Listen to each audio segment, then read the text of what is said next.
Hi, I'm Shonna Slayton. I am the author of Cinderella's Dress, a fairy tale set in the 1940s.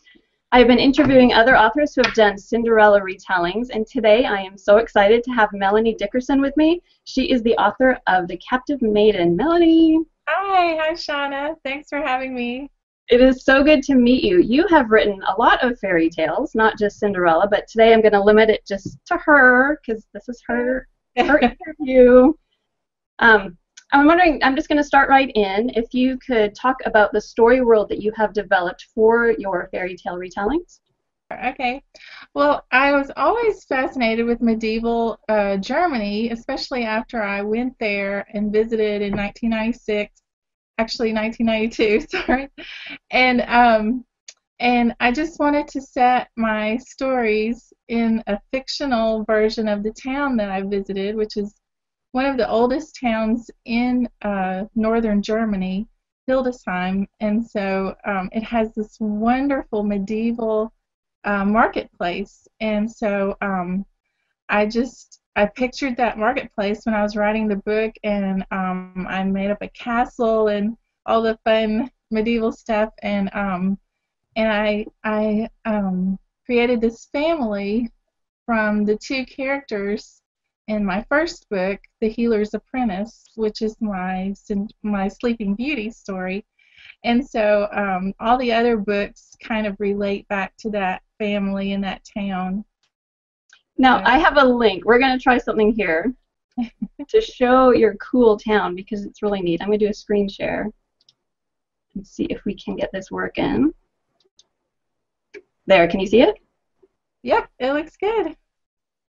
Yep, okay. That's the marketplace in Hildesheim, and that's exactly how I picture my fictional town, Hagenheim, in my stories, because these are all authentic medieval buildings. You see the half-timber houses here, and they're just, I just love them so much. It's just amazingly romantic to me, just the buildings and the architecture from the medieval times, and it's coming up to the medieval town hall, which is just so cool. Uh-oh, it stopped.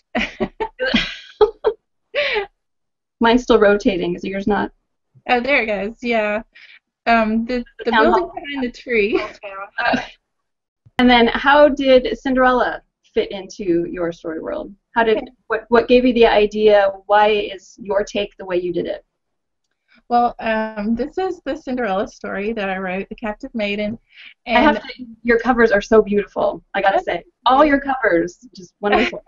I love them too, and I have nothing to do with them, so I can't take any credit for them, but I like my covers too. I think they did an awesome job. But this story is about the older brother of the hero in my last story, in the story before this one. He was the older brother. He kind of got a raw deal at the end of that story just a little bit, and so I wanted him to have his own story, wanted him to be the hero because he's a very heroic, great guy, and so he got to have his Cinderella story. He's not Cinderella, but he gets to rescue Cinderella.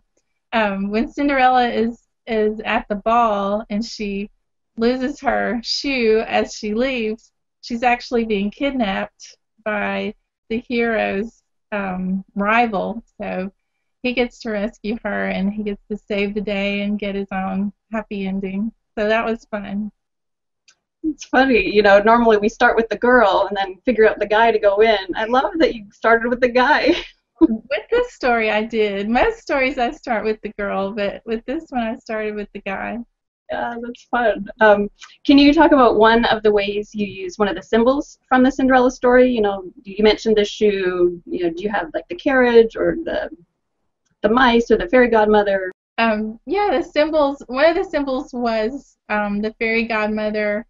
She was the neighbor of my Cinderella character, Gisela, and Gisela, she goes over to the neighbor's house, and the neighbor is, her name is Ava, and she's 8 or 9 months pregnant, and so she's not going to the ball, and so she gives Gisela this beautiful dress that she has, and so Gisela is able to take her carriage to the ball, and have this beautiful dress, and the mice symbol was kind of Gisela. She loves horses, so the mice are more the horses, because in the original story Cinderella was friends with the mice, and in my story it's more of a horse thing. I think I could be more friendly with horses than with mice myself. Yeah, me too. I do have, this is what I'm asking everyone. Why Cinderella? Why do you think people are drawn to her story? I think Cinderella is it's probably the most well-known fairy tale. I think people identify with Cinderella because everybody has had the feeling of, oh, poor me, at some point, not necessarily that Cinderella feels sorry for herself, but she is being, the one who has to do all the work, and she's not being treated very well.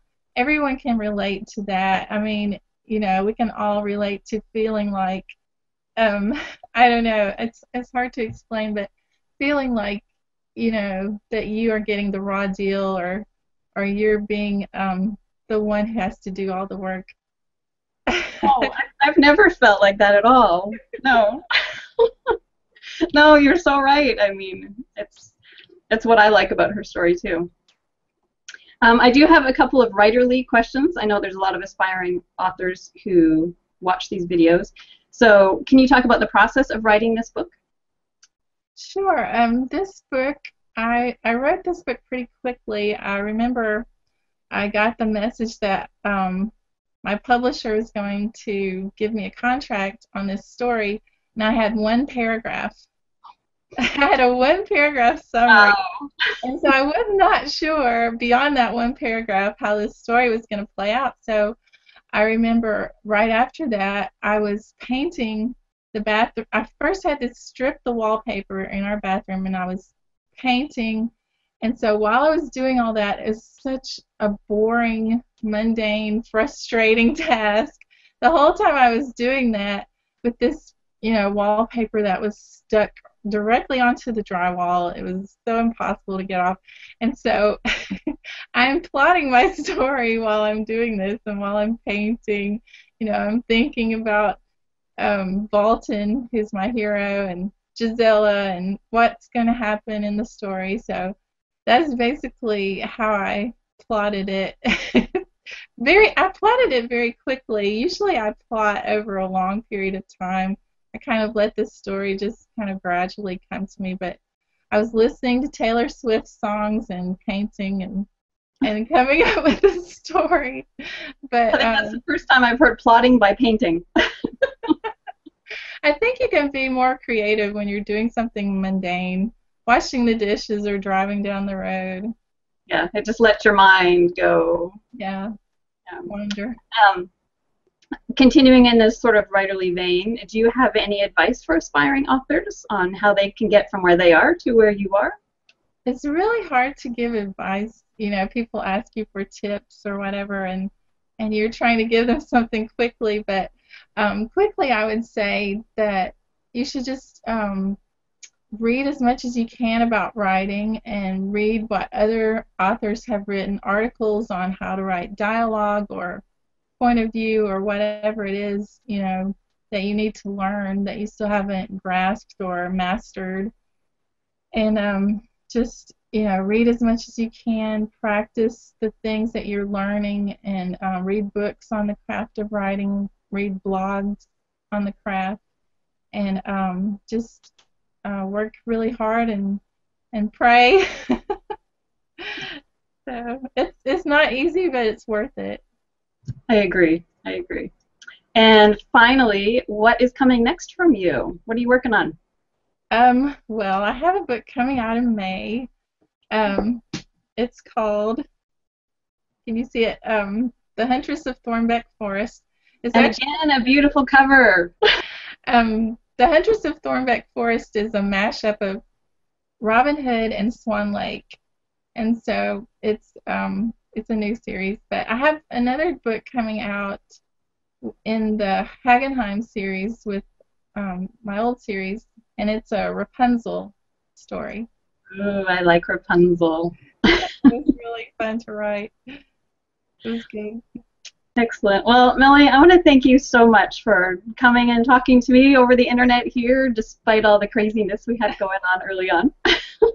Yeah, a little technical difficulties, but we managed. It's always fun. I gotta say, the behind the scenes part of doing these interviews is actually, I think, what I enjoy the most, because I get to know the authors in a way that, I don't know, we're in the trenches together. Yeah, it was fun talking to you.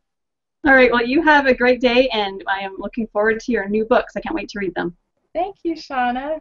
All right, bye-bye. Bye.